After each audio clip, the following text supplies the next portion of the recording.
Umadevi Prakash Khandre foundation ವತಿಯಿಂದ ವೃಕ್ಷಾರೋಪಣೆ ಕಾರ್ಯಕ್ರಮ ಭಾಲ್ಕಿ ಹಿರೇಮಠ ಸಂಸ್ಥಾನದ ಡೋಣಗಾಪುರದ ಬಸವ ಮಂಟಪದಲ್ಲಿ ನೆರವೇರಿತು.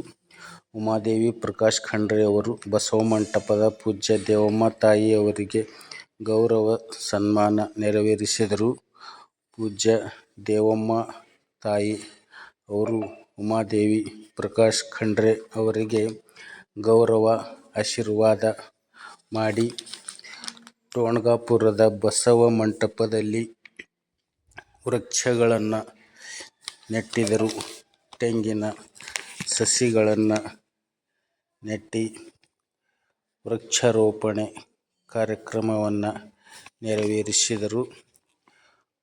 ಉಮಾದೇವಿ ಪ್ರಕಾಶ್ ಖಂಡ್ರೆ ಫೌಂಡೇಶನ್ ವತಿಯಿಂದ ಬಸವಮಂಟಪ ಡೋಣಗಾಪುರದಲ್ಲಿ ತೆಂಗಿನ ಸಸಿಗಳನ್ನು ನೆಟ್ಟಿ ವೃಕ್ಷಾರೋಪಣೆ ಕಾರ್ಯಕ್ರಮ 2024ಕ್ಕೆ ಚಾಲನೆ ನೀಡಿದರು.